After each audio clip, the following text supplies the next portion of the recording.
Good afternoon. This webinar offers closed captioning. To enable closed captioning, click on the live transcript button on the bottom of your screen and choose your preferred method. Welcome to the City of Chicago Department of Business Affairs and Consumer Protection webinar. Please note, any website or email that I mentioned will be posted in the chat box. For those seeking business license assistance, you can visit the Small Business Center here at City Hall or call 312-74-GO-BIZ. Also, business license can be applied for or renewed online at chicagobusinessdirect.org. If you are a part of the BACP Entrepreneurial Certificate Program, you can get credit for joining this webinar by sending an email to bacpoutreach@cityofchicago.org. To learn more about this program, please visit chicago.gov/business education. This webinar is being recorded and will be available at youtube.com/Chicago BACP. We like to encourage all our attendees to ask questions. Please use the chat box to send your questions. There will be a Q&A session at the end of this presentation. Please note that the views, information, and opinions expressed during this webinar are solely those of the presenter and do not necessarily represent the official policy or position of the Department of Business Affairs and Consumer Protection or the City of Chicago. Today's webinar is entitled Advancing Your Business with Collaboration. At this time, I will now turn this webinar over to Assistant Commissioner, Mr. Edwin, for us to begin. Thank you, Stella. Really appreciate it. Good afternoon, everybody. My name is Ed Tumlos. I'm the Assistant Commissioner for the Department of Business Affairs and Consumer Protection, and I'll be your moderator today. With me today are some really esteemed and really special guests. But before I get started, obviously, we are conducting this special webinar in celebration of Asian American, Native Hawaiian, Pacific Islander Heritage Month. And we are truly appreciative of all of you joining us today and spending your time with us so that you can hear the experiences of both the AAPI or AANHPI entrepreneurs, as well as business service organizations who together collaborated to help make sure that the Asian American community, small business community, is assisted during these difficult pandemic times. As you know, the AANHPI community is large and diverse. And we are fortunate today, like I mentioned, to have representatives from Chicago's small business ecosystem as panelists. Asian-owned businesses make up 10% of all businesses in the United States. And this little graphic here actually shows from the SBA the impact of Asian-owned businesses in the US. And during COVID-19 pandemic, many have felt the effects of the rise of anti-Asian sentiment. And so with the hope that we have here today is that by sharing these experiences, not only will you be informed, but also inspired by how the collaborative efforts of our panelists enabled the small business ecosystem in Chicago for Asian Americans to maintain and perhaps even grow. So with that said, I'd like to now take the opportunity to introduce our esteemed guests. I'm going to go in the order of what I see on my screen. Hawk, if you don't mind, please introducing yourself. Hi, everyone. Thank you, Edwin, for this great opportunity and hosting this for AAPI month. My name is Hawk Tran. I am the communications manager at the Uptown Chamber of Commerce and also kind of play the role of a cultural specialist for specifically the Asia and Argyle corridor in Uptown. And next to me, I'll let her introduce herself, is one of the business owners in Argyle. Hi, my name is Long Wing. I am the own business for Long Restaurant at Argyle. Thank you very much for both. Thank you both for joining us today. Thank you. Next up, Hannah. Such a pleasure to be here. Good afternoon, everyone. My name is Hannah Fernandez, and I'm the chapter chair of SCORE Chicago. So SCORE has been around as a resource partner of the SBA since 1964. And what we do is we provide free and also confidential business mentoring for business owners across the country. But as for the SCORE Chicago chapter, what we do is we serve all of the 77 neighborhoods of the city of Chicago, as well as the south and west suburbs of Cook County. Fantastic. Thank you, Hannah. And let's go to Andrew Hong, since he will be the one that's collaborating with you or has collaborated with SCORE. Hey, peace and wellness, everybody. My name is Andrew Hong. My Korean name, which you can see in its native characters at the beginning of my Zoom there, is Hong Jin. And in Korean, the family name comes first. So yeah, I am the founder of We Each Belong. We are a restorative justice streetwear brand that seeks to use both our merch as well as the proceeds from that merch to deepen relationships between Asians and other communities of color. So Asian Black, Asian Brown relationships, which we feel often goes overlooked in the larger racial healing conversation. So filling that need. And we are, I guess, we're only in our second year of operation, so we're stationed sort of out of my apartment in Humboldt Park, but you know, we're trying to serve the whole city. So yeah, Chicago. Thank you, Andrew. And obviously you have your online presence, right? So that is Right. actually worldwide. So thank you for joining us. And next up, we'll go with Benji.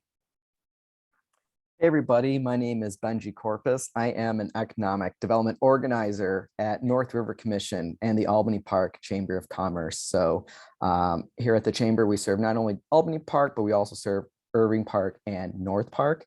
My concentration is in the Special Service Area Program in Albany Park. So definitely collaborate with businesses to connect them to different resources for them to help them grow, but also help beautify our commercial streets as well. And just for a little background info on myself, I'm half Filipino, half Mexican. So I am a Mexipino, actually. This is what I like to describe it. My grandpa and my grandma emigrated from the Philippines shortly after World War II, and they settled in Humboldt Park, where grandma opened up a hairstyle salon, on the first floor of the building they lived in. And grandpa worked at Sears downtown at the old department store. So trying to keep the traditions alive, you know, cooking chicken adobo and all that good stuff. So happy to be here. Thanks, Edwin. And I'm also joined here today with Andrew Chow from Something Sweet Donuts. So I'll let him introduce himself. Hey everyone, my name is Andrew Chow. I'm the owner of Something Sweet Donuts, although it sometimes feels weird to say that because my family actually started this business. We have been operating in Chicago since 2012, and you know, we do everything from custom birthday orders to wholesale and catering. We recently opened our second location in Albany Park. And yeah, we're excited to be here. Thanks for having me on this panel. Great. Thank you, everybody. And thank you, Andrew, as well. And Benji, and for Benji for representing, right? So, and all of you obviously represented.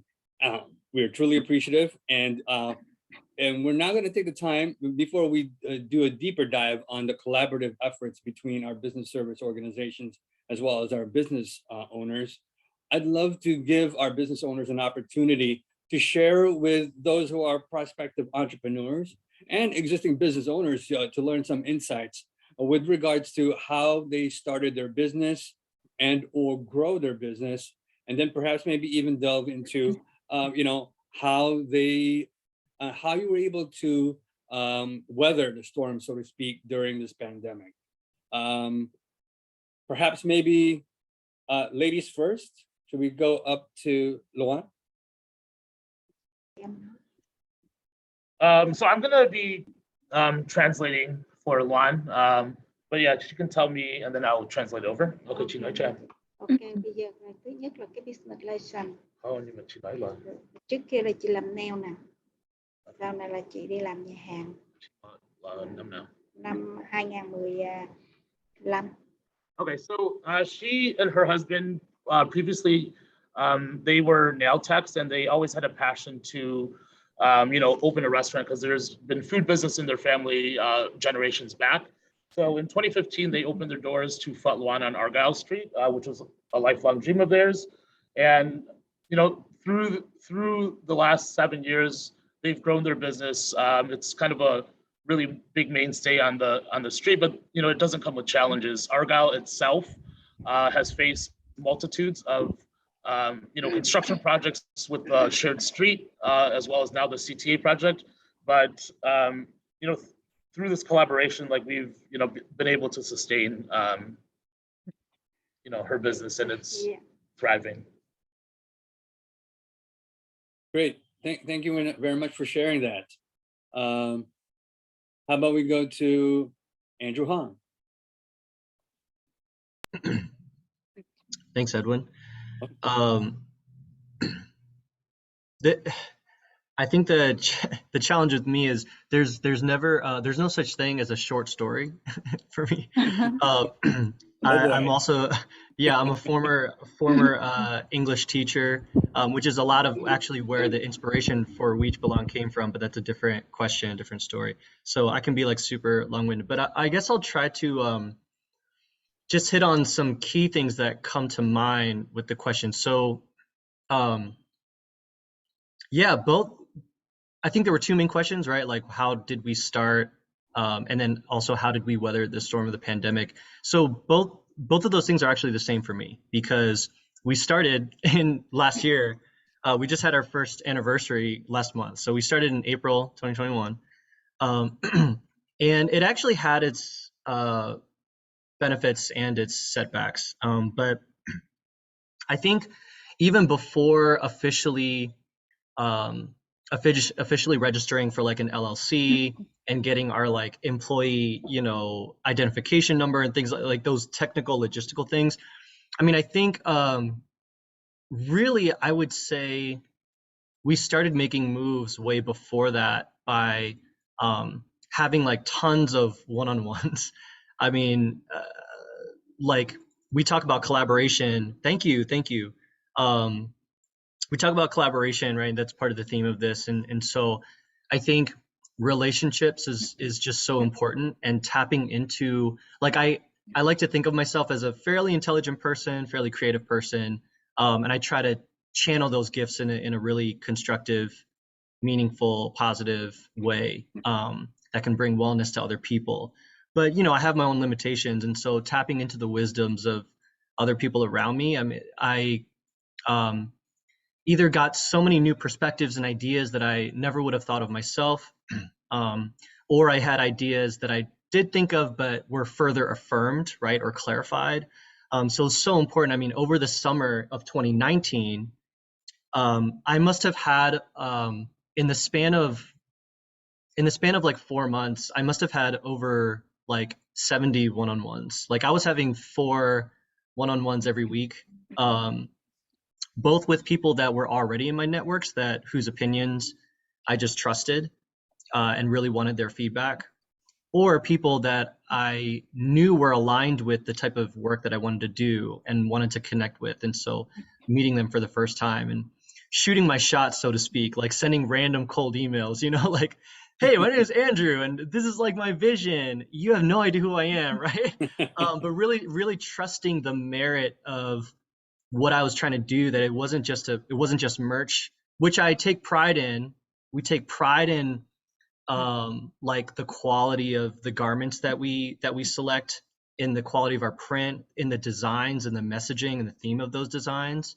We want people to feel good and be able to walk around and inspire other people who see the merch, right? But yes, and right. So merch and mission, like I believed in the marriage of those things. And I really believed in the mission. I think I truly felt that this was going to be something that people would really resonate with. And even if they didn't think about it consciously, it's like when they hear it, it's like, oh, wow, you're right. Like our communities do need that healing, right? I could go on and on, but I think that really came to mind as being just really critical. And with the pandemic, I think it was actually, in a sense, helpful for me, because it gave me a lot of grace to move really slowly. No one really expected things to, like blow up instantly, right? And so I like to move really steadily anyway. And so to be in a time of where globally, right? Like everyone's kind of slowing down and on pause and kind of reflecting on things. I think it gave me the grace to move at a really steady pace. So That's I'll leave it at fantastic. that. Absolutely, and that's fantastic, right? It just goes to show you that even and actually, due to perhaps the pandemic, that you can take advantage of an opportunity, and it just it's wonderful to hear and see. We have the dichotomy of the longstanding business with Luan, who weathered the storm, and now we have Andrew, who started a business during the pandemic, right? It runs the gamut, but at the same token, it just goes to show you the resilience of the community. And I'd love to hear from Andrew Chow now about his business. Yeah, kind of, I agree a lot with what Andrew said too, in regards to, building close personal relationships. Like I know when we first started, we were actually in a different neighborhood, and we didn't really have too much involvement with our chamber or community in that sense. But I think when we moved, we really started to get the ball rolling for our business and really making a presence when we started to get involved in our communities. I know for the pandemic, of course, it's difficult for everybody. And, we really had to pivot from focusing on because we used to do a lot of business to business. And of course, with the pandemic, no one's really buying donuts for their, cafes or, for the office. So we really had to focus on, our local communities. And, things like collaborating with other businesses and, just getting to know the people in your communities really helped us, because people, they want to support businesses that are, putting that back into their own neighborhoods. And I think that really helped us out a lot too. Fantastic, and absolutely, giving back to the community is key, and having the right partner is key as well. And to that end, I'd love to hear from the business service organization standpoint, in terms of supporting or realizing or being aware of the needs of the communities that you serve, right? From what you heard from our business owners, is there anything that you'd like to add in terms of what you know of the challenges for the AANHPI community within your service areas? I'll start with Hawk.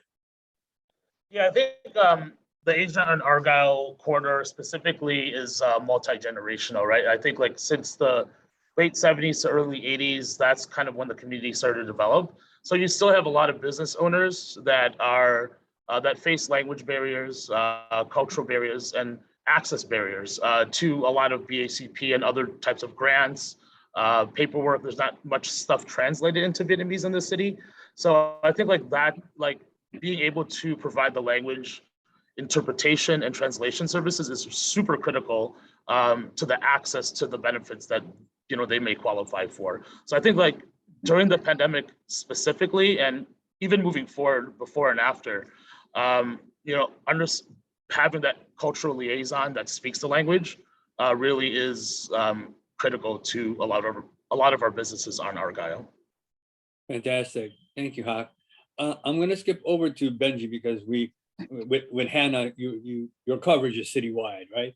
So we'd love to hear that too. But let me skip over to Benjamin right now, because he's got Albany Park. What are the unique challenges in Albany Park, perhaps? Right? Yeah, sure. Certainly pandemic has been a real big challenge for our community, but luckily with the special service area program and the chambers, we're fairly nimble. That's the beauty in our flexibility, being able to pivot wherever there is a need in an immediate sense. So whether it's civil unrest, being able to provide, board up rebates, right? If we're looking to do, usually we do a Flavors of Albany Park in-person event. We couldn't do that necessarily in the pandemic. So we pivot to an online version, encouraging folks to get takeout, delivery orders and get maybe a reimbursement from that if you collect enough receipts, that sort of thing. And I think with being able to understand where all the different grants and resources that are available and connect those resources and grants over to specific businesses that really do need it or could benefit from that. I think one example that's fairly recent that Andrew can also attest to was a grant that we connected him with called Founders First. It was a nationwide grant that was looking for businesses that are looking to grow, but may not have the capacity to do so. So knowing just Andrew kind of personally and sending that out to other businesses, knowing that they're looking to rev up their capacity a little bit, they were able to get connected with this application and were successful in their efforts. So Andrew could talk maybe a little bit about what that grant has been like, but it does require oftentimes to be well aware of your chamber, being well aware of the programs that are in your neighborhood, get to know the folks who know the lay of the land well, who have the certain business connections, who are aware of grants and resources, and get connected with them. So you're on their list to be connected with grants and resources. They may pop up like this Founders First grant. So that's just one example of how we've collaborated together, Andrew and I. That's fantastic. And thanks, Benjamin. And I think I'm going to put Andrew on hold for a quick second so that we can save that for the next question about actually how your collaboration went, right? And what type of services that was offered to you. Thank you very much. So Hannah, how about we go back to you with respect to, your citywide coverage, what you saw, and how it affected the community and how you were able to target the community perhaps. Definitely. And as you know, Edwin, SCORE Chicago works closely with the City of Chicago BACP as well as the SBA. And so one of the things that I've really noticed with small business owners that we serve is that, as a couple of people already mentioned, there's definitely a lot of linguistic and cultural challenges. And so a lot of people don't even know that SCORE Chicago exists, and there's also resources, at the City of Chicago and the SBA level. And so having access and awareness to these federal, state, and local programs could really have a huge impact, on small business owners looking to start and grow the business. And it's our community is just so beautiful, right? If you look at the AANHPI community, it's amazing how, we're made up of 48 countries, to those who are listening, over 50 ethnic groups, and we all speak 2,300 languages, many religions and many cultures, but not a lot of the resources and materials available are actually available for different cultures in their specific language. So what a lot of business owners have shared across the city is that this really makes it difficult for them to go ahead and get the information they need in a way in which they understand that actually suits their particular needs. So as business leaders, we definitely need to provide AA and HPI business owners much easier access to this information and resources so that we could help them thrive and even navigate all of these different resources with every advantage. Absolutely. No, great points, Hannah. And I echo your sentiments as representative of BACP as well as the City of Chicago. We are always looking for ways to provide equity in our servicing. And with that said, obviously, there's challenges for most communities of color. And that's why we rely upon our partners to be able to help, disseminate the information in a timely manner, but also, share the important information with the business owners. We can try our hardest to spread the word and be able to broaden our reach. But at the end of the day, we rely on our partners, especially our business service organizations who are really in touch with the businesses to help spread the word and then help overcome the barriers, right? And so we can delve deeper into that a little bit. Actually, we can go on a larger discussion about that. But I'd love to hear from each one of you with your partner organizations and business owners about how your collaboration worked. Where did it start from? And then where is it at right now? Hawk, I'll start with you and Luan. Yeah, so yeah, the collaboration, it was really based on outreach. The chamber has been servicing Uptown for almost 100 years, and our organization is a lot of outreach to different businesses. We know that there is a diversity in cultures and languages. So, for me specifically, I, met Juan a little after she opened.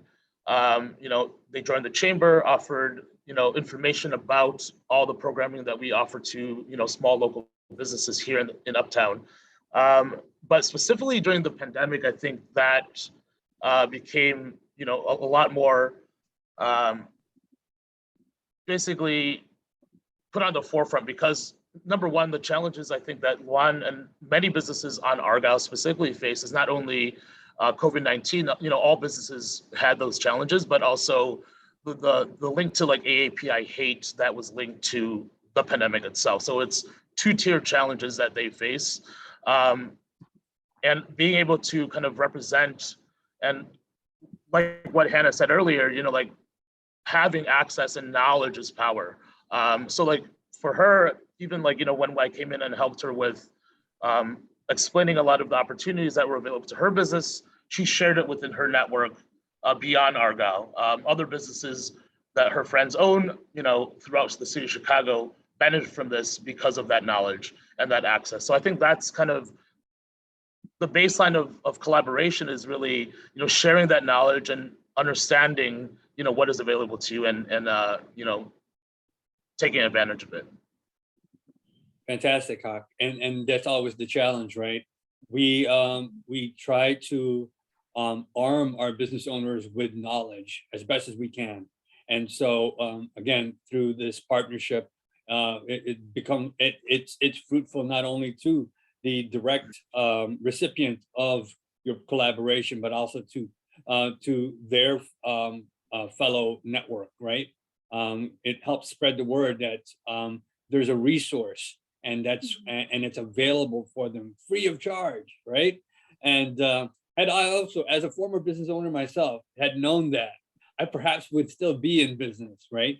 But that's a different story, and I digress. Let me jump towards Benji and with Andrew. So Yeah, so I could talk a little bit about, some of our approaches at the chamber. It's not only, I guess, businesses coming to us, it's also the chamber is coming to the people and coming to those businesses is also really, really important for us. So, we at the chamber pride in ourselves and being able to call up businesses, literally walk out the door, get out of our desk and start knocking on doors and popping in as necessary, because recognizing not everyone looks at our weekly newsletter or goes to our webpage. So a lot of the times it's us printing out materials and canvassing the area, right? And making sure people are well aware. So we find that's really important. And specifically during the COVID times, before my time, frankly, I'm a little green, but not too green.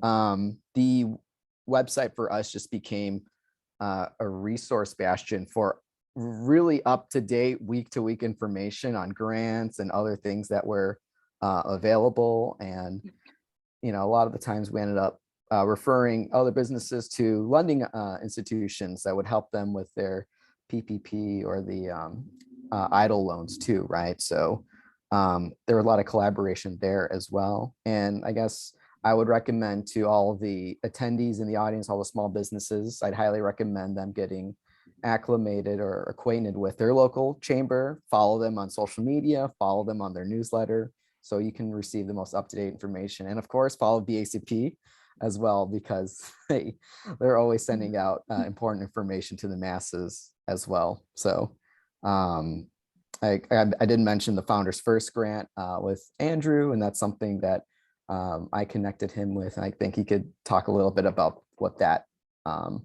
outcome of that has been like for him. Great, thank you, Benji. Andrew? Yeah, thanks, Benji. Yeah, I definitely want to echo that sentiment of knowledge is power. In that, I feel like you can really only go so far on your own. So, being connected with resources like the chamber has been extremely helpful because you never know what you don't know. And, having this group of, people that are dedicated to your neighborhood and, trying to build up the business presence has been really helpful. Like, we've gotten some grants that we wouldn't have known if we weren't involved with the chamber, or, if we didn't, look at the newsletters, or, have people like Benji coming physically into our store to tell us about, all these different opportunities.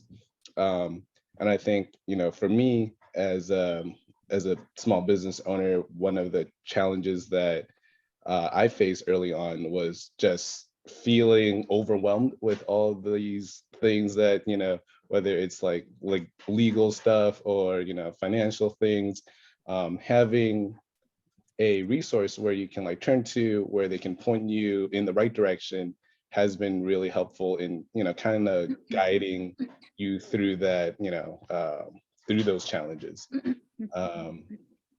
Yeah, with like Founders First, I'm actually participating in their Challenger program, which is basically, focused on helping businesses get to that next step of where, you are doing well, but you're trying to, get bigger and bigger. And that's like something that I wouldn't have known if I hadn't have a good relationship with Benji.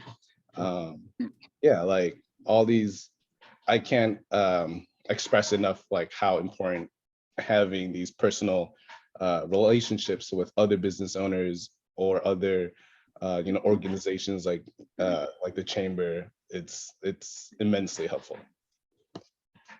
Fantastic. That's great insight, Andrew. Absolutely right. It's all about your network, utilizing your network, and inclusive in that network is making sure that you include the business service organizations that are around your community, because they are supposed to be the experts of that community and provide you with the insight that you normally wouldn't have, or sometimes you'd have to pay a lot for to just get that info, but you can get it for free. And thanks to this, in part, to a program that we run over here, which I'll talk about later in the end. But let me not toot our horn too much, because also a great partner in Hannah, providing her services, and with the, Andrew. So let's hear about that. And you definitely should, because, the city of Chicago BACP provides so much value to the small business owners that we serve. I mean, when I look at my experiences for the past few years, working with you, the SBA and the Chambers of Commerce in the area, those are keys to our success, those key partnerships and collaboration. Because when you think about it, small businesses are really counting on trusted business service organizations like us, like all of us in this call, to really remain open, right? And also pivot so they can go ahead and survive first and then thrive. So one of the things that I really want to remind all of us is that I want us to remember that together, we really have the power to support and uplift these small business owners, but also give them hope, because these past 2 years has been really challenging. And so, one of the reminders to those that are listening right now is that you're not alone. The city of Chicago are here. The Chambers of Commerce are here. SCORE Chicago is here to help you. And so one of the stories I really like to go ahead and share is that, during the pandemic, we used to go ahead and do everything in person. And so we even had a space up on the 8th floor of the business center at City Hall with the BACP. And then when the pandemic hit, we, in addition to the business owners we serve, we had to go ahead and pivot quickly ourselves. And so, as entrepreneurs, you really got to do the best with what you have and make sure that you reach out to all these other service organizations, because there's no reason why you should be alone. A lot of these resources are your taxpayers' dollars, and we're all, our success is actually measured directly upon your success. And then, so as soon as the pandemic hit, we created multiple business education webinars with the city of Chicago and and also the SBA. And one of the feedback that I'm getting from business owners is that, combining our free and also confidential mentoring with the business education workshops and webinars are actually resulting in increased business growth, but also higher revenues for those businesses as well. So I wanted to thank all of you for really what you do to support and our small businesses. It's much needed and it's greatly appreciated. Andrew, great stuff, Hannah, as usual. And Andrew, now your experience with SCORE. Wait, that's Andrew Yeah, audible. Hong. Yeah. Andrew Okay. Hong, sorry. Yeah, I'm really grateful to SCORE. Shout out to Stephen and Dan, my SCORE mentors, which is primarily the service that I tapped into at SCORE. Yeah, my narrative is a little bit different given that I was just starting during the pandemic. And I think also just like being in a clothing and like community service industries, definitely way different than food. Also being American born, like, so I am kind of recognizing, right, that yeah, I didn't have a silver spoon necessarily, but I am coming in with a lot of privileges that I want to acknowledge. And so I'm first just like naming my heart going out to a lot of the businesses and stories I'm hearing right now of just a lot of challenges I saw in the chat and like in the stories we talked about here about like language access.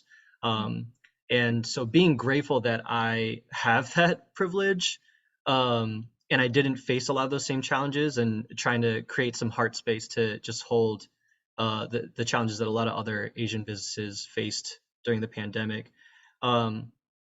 And so, yeah, with my journey being a little bit different, yeah, Stephen, my SCORE mentors, Stephen and Dan, were really, really critical in helping to shape both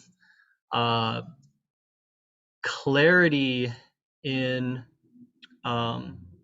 both like the logistical side of things as well as the like thematic, if that's the right word to use. And so I did when I was in college, I did both English and business finance, which I know is a weird combo. It's a whole other story. But I like hated our business school at the time. I was like a rage against the machine, like business is evil kind of thing when I was, growing up as a radical, angsty teenager. But that was before I kind of understood, more of like social entrepreneurism and how to see money as a tool for positive change. But it being so long since I graduated, I lost a lot of the business edge and like those finance skills and like all the different forms and the charts.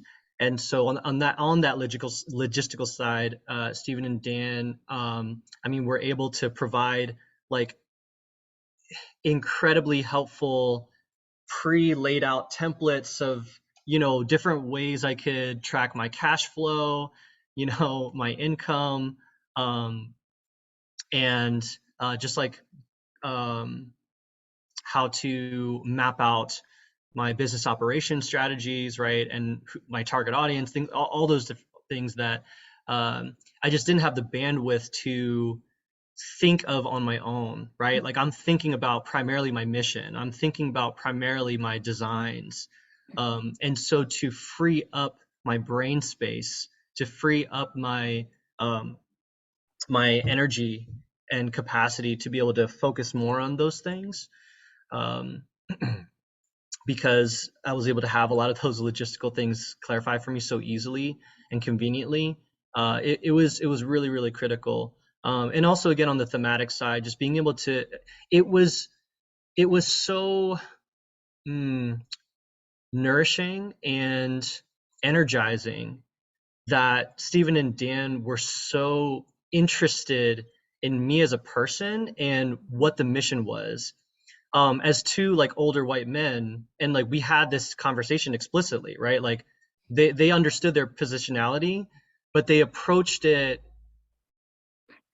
with a respect of like my wisdom first, being someone who identifies with the community that I'm trying to serve, right? and also with a sense of deep curiosity. So yes, they were the mentors, but I think they were also incredibly great listeners. Mhm. They were really curious about who I was and what the mission was, and they ended up sending me like tons of other articles about things happening in like the Asian community, about the rise in anti-Asian violence, articles that I wasn't even coming across. And so it was just great to see that they were not only like bought in, but they were adding new habits because of things that they were learning in conversations that they were having with me, and wanted to take initiative to learn more and be more involved. So yeah, that was really elevating. Yeah. That's fantastic to hear. And, you know, it just is a testament to SCORE, right? And the quality of mentors that you can get from SCORE is, it's an unfathomable gift to entrepreneurs, because at the end of the day, you know, we don't often think that mentorship, actually, you know, perhaps, and you all can let me know this, but you know, it doesn't come, it's not prominent sometimes in terms of assistance. We think of it in perhaps in the business world and trying to advance in careers. Perhaps there's opportunities for mentorship, but also too, it goes into entrepreneurship as well, with respect to trying to learn from those who have been in the trenches, so to speak, right? And also try to find ways to help you avoid the pitfalls and then learn how to do things more efficiently, right? So that you don't waste your time and your money, because it's precious. And as a former business owner myself, again, I could barely keep up with my paperwork when I'm trying to make sure that the cafe stays open. And at the end of the day, I'm mopping the floor and I'm not thinking about my profit and loss statement, although I should be, right? I should be cognizant of that. But having a mentor will keep that into your frontal cortex lobe to make sure that, you know, you don't forget about it and the importance of marketing and so on and so forth. But again, it's a testament to SCORE and mentorship. That's something that you should all keep in mind. But also too, conversely too, and from the other 2 points from our other 2 business organizations, is that the assistance, albeit available online, but depending on the community that we're servicing, perhaps the best method is actually face-to-face, one-on-one, knocking on doors and being present, right? And that's also a rare gift to our entrepreneurs in the community, because you have somebody who really cares about your corridor and wanting to ensure not only your success, but the success, the success of the entire community. So that's why it's important that we have our chambers of commerce and community development centers within the respective communities, so that they can be there for you when you need them the most. So that's fantastic. And we can go on for hours, but we don't. And I'd love to leave some time for some questions in the end for the rest of our participants. So maybe we wrap this up by maybe some final words of wisdom, some nuggets that our business owners can share. And then lastly, I'll ask our business service organizations to talk about their organizations briefly, so that those who are listening in or viewing, excuse me, can learn more about your organization. So let's start with Long or Ha. I'm translating. She's thinking about it. Could you come back to her? Absolutely, absolutely. Either Andrew, you guys, whoever's ready. Okay, I'll go. I know we talked about it before, but yeah, I think the biggest help for me is really, yeah, just like networking. That has definitely been super helpful. You know, whenever I go to, you know, networking events thrown by the chamber, I always meet other cool business owners that, you know, you can collaborate with. I've done many collaborations with like Twisted Hippo. It was a neighborhood brewery in the area. And, you know, we've done collaborations with Half Acre and Dark Matter Coffee, all people that I've met through networking events. And I think Andrew kind of talked about it too, where, you know, there's a lot of wisdom to be gained by your peers. So it's like, you know, it's, you never know who you might meet that knows someone that can help you address the problems that you're facing. And I think for me, especially, if I could, you know, just say one thing, yeah, networking, super important. That's fantastic. That's a great insight, Andrew. And you know, it's valuable, right? We often think as entrepreneurs, especially when we started up, that, you know, starting out, that you're on an island to yourself, but you're not. You are not alone unless you choose to be, right? And it may be to your detriment if you choose to do so, because you are missing out on opportunities to learn and to get assistance. Because at the end of the day, you know, there's just so much to cover as an entrepreneur. And even through the psychology of being able to maintain the business and keeping it afloat without you know, a supporting network, it's sometimes very difficult to weather that storm. And so kudos to Andrew for that great insight. The next Andrew.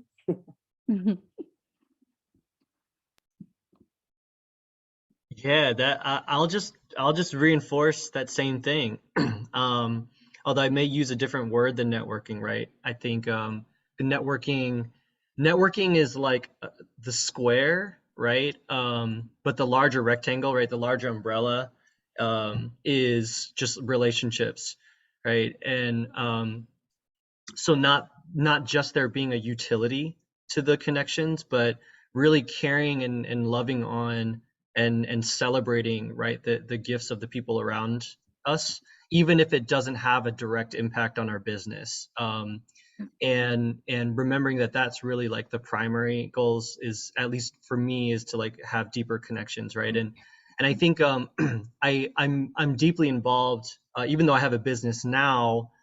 A lot of my Rage Against the Machine roots, you know, and my questions about capitalism, I know this is, you know, a much longer conversation. It's there's a lot of, I think, to untangle there about, like, I'm deeply involved in like mutual aid, for example, and I think I have my heart leans more towards a kind of radical interdependence, right, and a radical mutuality.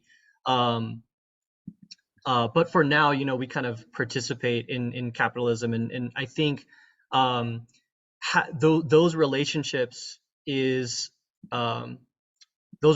are, sorry, I think, a way of leaning towards mutual aid in the current capitalist system, where it's like, I think the old capitalist idea was to, like, the definition of success was beating everybody else, right? And so, like, winning at the expense of blank, right? And what it's really great to hear in this conversation here, and I think amongst a lot of new entrepreneurs or businesses, that the perspective of success is shifting, that it's us winning with each other, right? Not at the expense of each other. And so tapping into those other gifts, and this is the last thing I'll kind of say. So whether in the lane of like marketing, like a new way to do marketing, whether to adapt and survive in something like the pandemic, I think relationships also can, yeah, thank you, Leticia. Relationships, I think, can also build and like spark a lot of creativity, like creative solutions. Oh shoot, like, okay, people can't dine in this restaurant anymore, right? But if you have those relationships, and even relationships that don't seem related to your industry, right? That, I think, can open up even more creative solutions with how you can come up with like new different types of events. So I think just be experimental, be wide and exploratory in the type of relationships that you have in and outside of your immediate industry. And it can, I think, broaden the creativity, the ideas. So yeah. Great insight, Andrew. Truly appreciate that. And that's next level stuff, folks. That's next level. Because at the end of the day, absolutely, right? The important point here is that, true, networking is important, right? And the next level if I may say so. But actually, I think so. I think it's been in existence, but there was a predominance in capitalism of the win at all costs. But with networking, it's not what you can do for me, it's what we can do for each other, right? At the end of the day, it's mutual respect and mutual benefit, right? And again, and hearkening in what Andrew had just said too, that don't necessarily just have to network with those in your industry, because you may gain greater insight from somebody in a different industry who might be parallel in your experience, and you can utilize their experience and interpolate it into yours. And so that is key. So absolutely, mutually beneficial experiences. And through networking, it's absolutely critical. So Hawk, are we ready?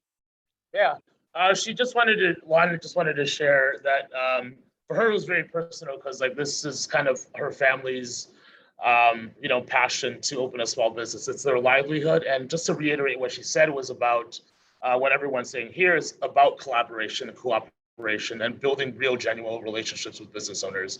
And through like my connection with Juan and her restaurant, we've connected with other organizations within Uptown, like CMAA, with Celebrate Argyle, and we've it transcends just the Uptown Chamber, but it's really involving like kind of a more holistic, like communal approach to really supporting this area and like sustaining this area. Because for us, not only me, but for Luan, like this is home, right? This is their port of entry, and how to sustain that through like real genuine relationships. And she's really appreciative of that.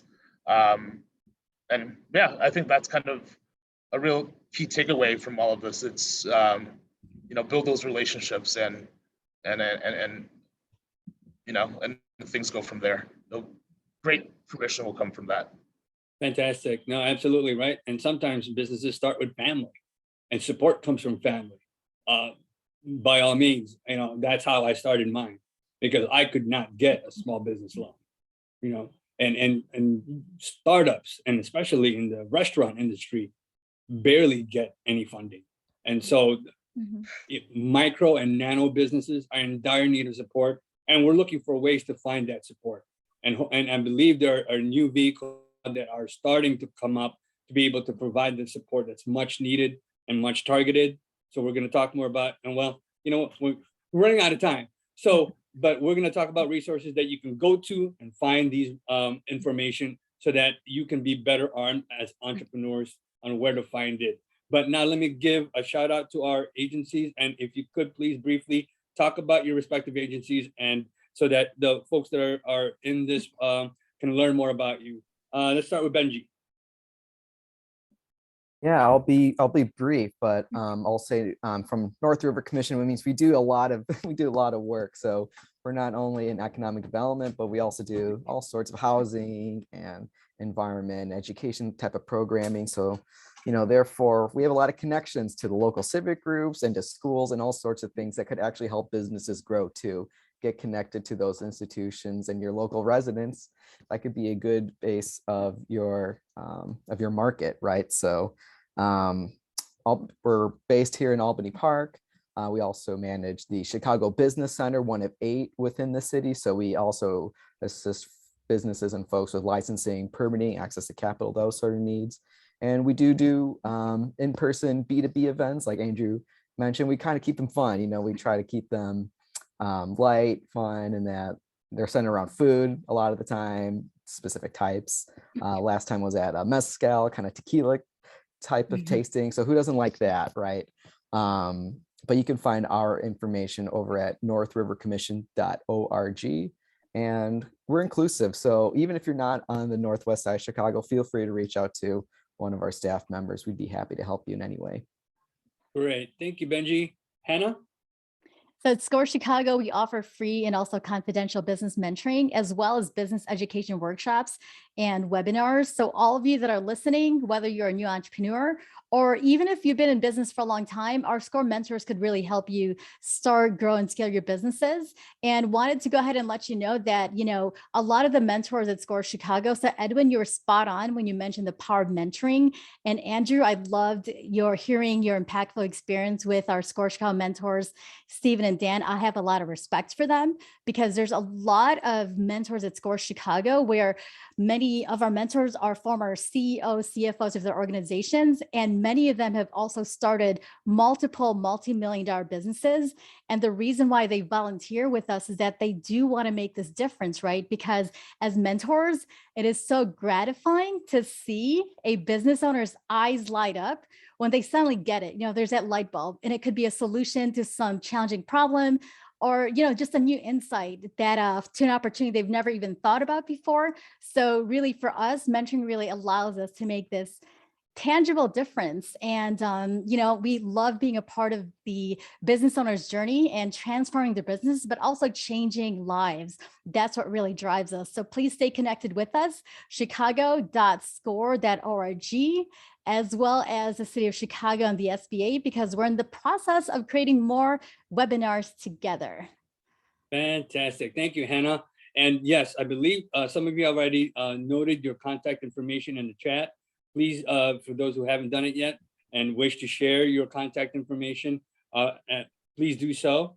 And Hannah, before I let you go, you are also a business owner. Perhaps maybe give a shout out to ROI.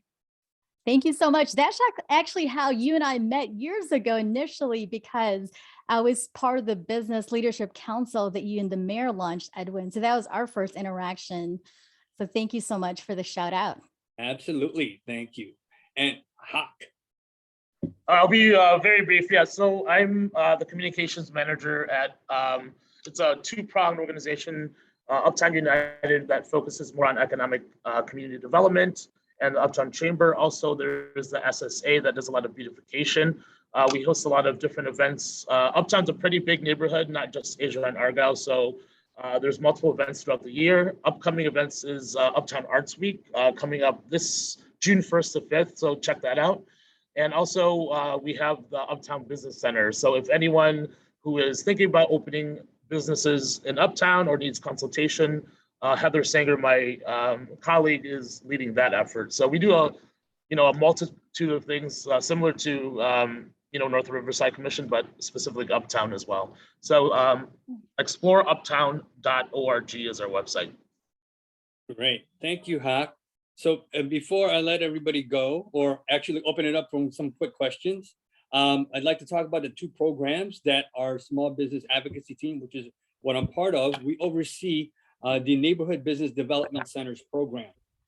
And Hawk and Benjamin are part of that program. Their organizations are grantees, and they are part of, in total, about 70 organizations, if I count the CBC program as well, which I'm going to talk to you about as well, which is essentially their neighborhood business development centers, as what the name states. They're there for you as entrepreneurs to provide assistance for free so that they can guide you through your entrepreneurial experience, from startup to growth to maintaining and or even transitioning, right? Their services run the gamut. Go to chicago.gov/NBDC to find out more information. I'm sharing with you here the coverage map of the service areas covered throughout the city of our various organizations.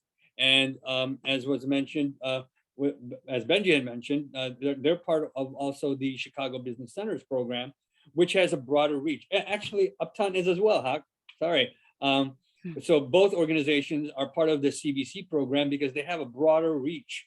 They are more so like regional neighborhood business development centers because they have a larger service area, and also too that they have the capacity to be able to provide more in-depth services, specifically the things that you would normally get if you were to come downtown at the Small Business Center here at City Hall, where you would get in-depth information with regards to business licensing and public use permitting.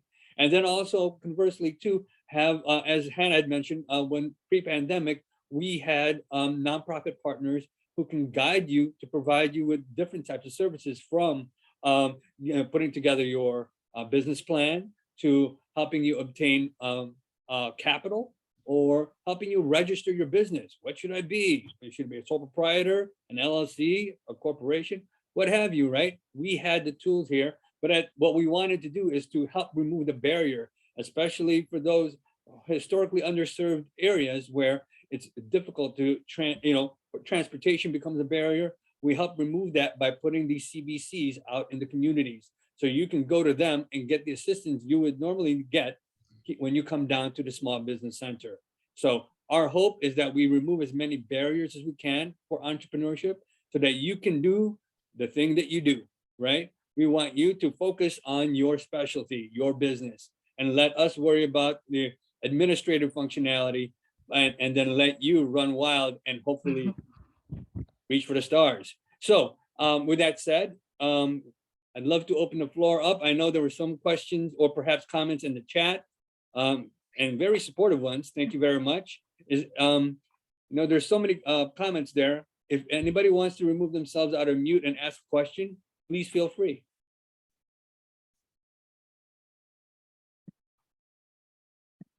And if anybody just wants to do a shout out too, and kudos, we'll take that too.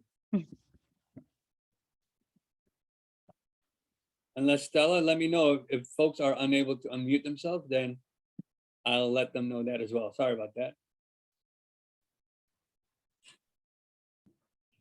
Let's see here. I'm just trying to make sure you guys were able to touch. Okay. I'm looking at the chat box, and I'm looking to stop moving in the Q&A box. There's nothing in the Q&A box. Okay. So looks like just a bunch of comments saying thank you. Great presentation. Great to hear. Well, with that said, then too, I'd love to give our business owners the floor to do a little shout out for their respective businesses and how they can be reached. I know you put it on the chat, but please feel free, because this is a recorded line and folks are going to be watching this over again. How about Hawk for your business? Yeah, so Lawn is located at 1114 West Argyle Street, and they specialize in, a range of Southeast Asian, specifically Vietnamese dishes from different regions. They're open Monday through Wednesday, and then Friday through Sunday. So if you haven't had a delicious bowl of pho, I would recommend her restaurant. It's one of my go-tos on the street. Very delicious food, and yeah, if you want to say anything, Juan. Yeah, thank you. Thank you. You can say it in Vietnamese. It's all good. Yeah, no, I think that. It's our month. She said "come on," which is thank you in Vietnamese. You're very welcome, and thank you as well. Andrew, each one of you. Okay, I'll go. Yeah, we're Something Sweet Donuts. We're located in Albany Park on the north side of Chicago. We've been operating since 2012. And we are an independent family-ran donut shop. My dad actually has been baking for over 30 years. So if you want a quality standard, amazing donut, we are the place to go. Fantastic. That's great. Yes, I can attest to that. I've been a customer. And had I still had a coffee shop, networking, hello, I would have sold your donuts in my shop, all over it. Love it. How about our merch man and community man, Andrew? Yeah, thank you. So again, our business is We Each Belong. Our website is really simply weeachbelong.com. Yeah, we have, primarily streetwear, and so t-shirts, crew neck sweaters, hoodies, although we do want to kind of expand and broaden the type of garments in longer term, but for now working on those canvases, wearable canvases. So yeah, if you need some merch with some really positive messaging that highlights restorative justice values of healing, of deeper community and deeper relationships definitely come through.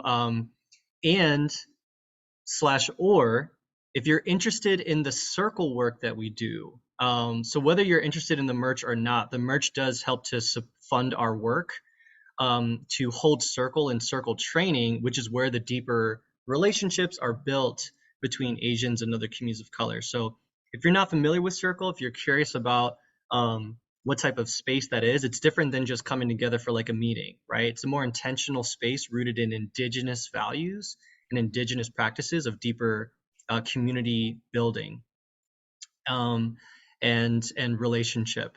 So if you're interested in that side of the work, which is where the proceeds go, it's such a beautiful transformative experience. Yeah, we do cross-racial, and we're going to launch, I guess you all are hearing it first here. Our circles so far have been like cross people of color. So like Asian Black, we've had Asian Black circles and Asian Brown circles. But we're going to begin looking to train up some more Asian identifying people to start building up some Asian specific circles, because relationships across different ethnicities, right? We're so diverse, right?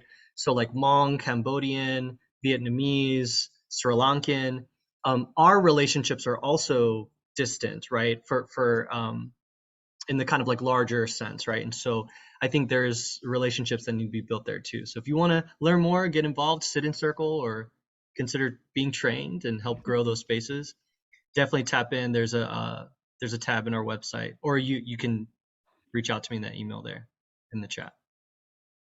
Fantastic. Thank you, Andrew, and thank you all.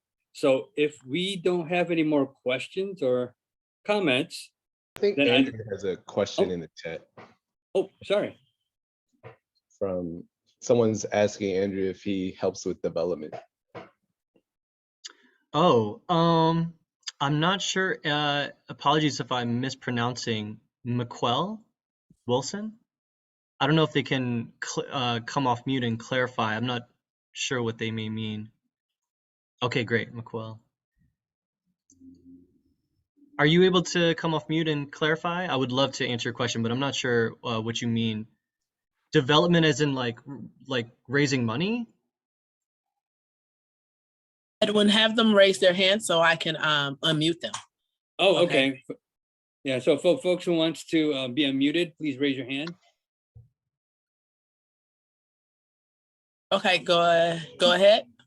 Yes. How you doing? Hey. I'm also a fashion, well, my degree is in fashion design and marketing. So I'm developing me a line of t-shirts, and I'm kind of stuck between my logo and actually getting the shirts out there. So that's where I'm at. Gotcha. Yeah. Well, I done changed up like 50 times already, and I'm just like leaving it alone for a minute and come back to it, and I find something wrong. It's just yeah, you mean with like the so you mentioned the logo specifically, but it sounds like also just like your line of t-shirt designs as well. Yeah. yes. Yeah. So I can give kind of a short answer here, and then if you want to tap in even more, definitely I'm more than happy to hop on like a call, and we can kind of hash out different thoughts and questions, ideas a little bit more thoroughly. But I think two really quick things that I would share that were really helpful for me. A kind of classic example that I feel like a traditional business school would use as an example in response to where you are at is like Coke versus Pepsi, right? And I think most people they praise Coke for never changing their logo, right? And they look at Pepsi and it's like they see indecisiveness, they see weakness. But personally, for me, I think that's such an imprisoning philosophy. And I also think that it's harmful because it implies that perfection is possible. And I think, yeah, we as business people, we want to put out things that are true, authentic, that really capture accurately the spirit of what, you know, what we're looking for, who we are, and what we're trying to express to the world, whatever the canvas may be, whether it's on garments or on you know, print on the wall, whatever. But I think that like that type of perfection is unhealthy, right? And when I see the difference between Coke and Pepsi, I actually see Pepsi as more interesting because like people change, people evolve. We don't stay the same. And so I don't think that there's anything wrong with evolving a logo or evolving a design, as long as whatever current version you have is like, you just like, you get excited about it every time you see it when you drop it. Even if you are like, you know what, a year from now, I may want to change it, but right now, this is like, I get excited every time I see this, even though I've seen it like a million times. And I've seen all the like, the hundreds of, you know, on the cutting room floor, the hundreds of other versions that it took to get to that, right? I still get excited when I see this a bazillion times, right? Hopefully a parent never gets tired looking into the eyes of their child, right? It's like, and so if you feel that excitement and you have that you know that it captures your intention, I would say like go for it with giving yourself grace and very much the opportunity to change it later. And the same thing with t-shirt design. So one really specific thing that I do, which is inspired by a Black owned, they're actually the OG restorative justice streetwear brand. So I'm like, I would say the second in the city. I get a lot of inspiration from a brand called Trap House Chicago. They're incredible. And something that they do is they're really open about like multiple versions, like V002, V003. So our very first t-shirts were like super simple, and I liked the simplicity. But I had, when we dropped new reprints this year, I did a version 002, and then I did a version 003 like a few months later. So it has like elements of the first draft design, but it's like, hey, we're evolving, we're growing this design. It's connected to that very first one, but it is different. So we're doing new versions, and people see like that growth and the evolution of our style, of our ethos, of our character, of our thinking and our messaging. And I think as long as there's purpose and meaning behind it, like don't feel like it has to be this thing that you're going to stick with forever. I think that's rigid. I think that's unhealthy. It implies perfection, and it doesn't leave you room to like grow and evolve. So I hope that's helpful. Hope that helped. Is it Mikkel?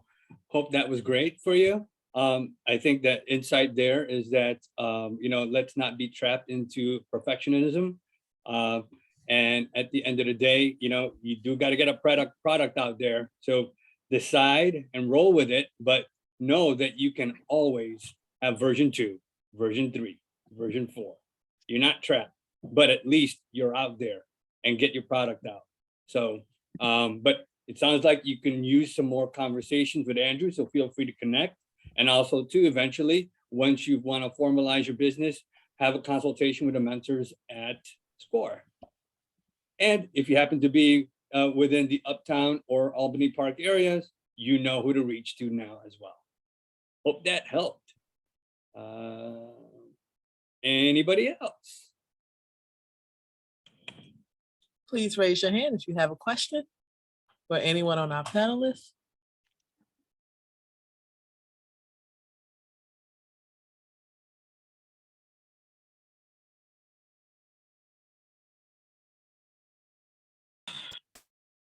I don't know, Edwin, they're going silent.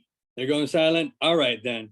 Well, it looks like, oh, never mind. That was just a comment. Okay. Absolutely. Some great comments here. And we'll be capturing that. And anybody who wants to connect, we have our contact information. At the end of the day here, you know where to reach our business service organizations, and you know where to reach us. So we want to thank you all for participating. Panelists, you're awesome. You rock. You are inspiration.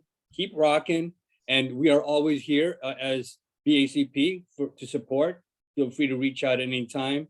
So thank you for making this space welcoming and accessible to all entrepreneurs today, as we, in honor of AANHPI Heritage Month. Thank you very much from all of us. Have a wonderful rest of the day. Thanks, everyone. Thanks for having us. Thank you.